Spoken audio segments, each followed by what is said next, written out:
Hello everyone, good evening সবাইকে। তো বাড়িতে বানিয়েছিলাম এগ চিকেন মাগলাই, সেটাই তোমাদের সাথে শেয়ার করলাম।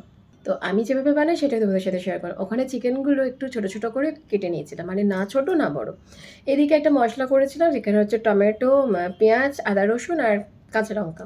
তো নর্মালি যেমন তেলের মধ্যে মশলাটা কষিয়ে নিলাম, তো হলুদ লঙ্কা সমস্ত দিয়ে তারপর চিকেনটা দিয়ে ভালো করে কষিয়ে নেবো মশলাটা আর চিকেনটা।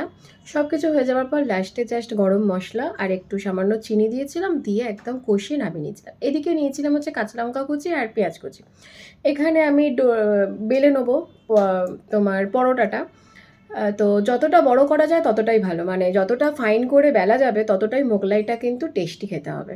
তো আমি এখানে একটা ডিম নিয়েছি, পেঁয়াজ দিয়েছিলাম, কাঁচা লঙ্কা কুচি দিয়েছিলাম আর নুন, আর হচ্ছে চিকেন যেটা বানিয়ে রেখেছিলাম সেই চিকেনটা আমি দিয়ে দেবো। তো আমি চিকেনের পরিমাণটা অনেক দিইনি, আবার কমও দিইনি। তারপর দিয়েছিলাম লেড়ো গুঁড়ো। তো সব কিছুটা মিক্সড করে তারপর ওখানে ভালো করে দিয়ে চারদিক থেকে চারটে কোণা মুড়ে নেবো।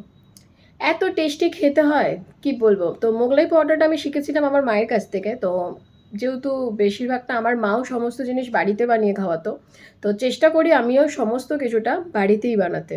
তো বাইরের খাবার খুবই কম খাই, তো বাড়িতেই বানিয়ে খাই। তো সেটাই তোমাদের সাথে শেয়ার করলাম। কেমন লাগলো তোমরা আমাকে কিন্তু অবশ্যই জানিও। যদি ভালো লাগে অবশ্যই একটা লাইক কমেন্ট করতে একদমই ভুলবে না। তো আমি জাস্ট যেভাবে নিজে বাড়িতে বানাই সেটাই তোমাদের সাথে শেয়ার করলাম। তো তারপর আমার এখানে মোগলাই ভাজা হয়ে গেছে। হ্যাঁ, দোকানের মতন অনেক বড় বড় নয়, ছোট ছোট করেই বাড়িতে বানানো হয়, কিন্তু ভীষণ টেস্টি খেতে হয়, দোকানের থেকেও অনেক ভালো খেতে হয়।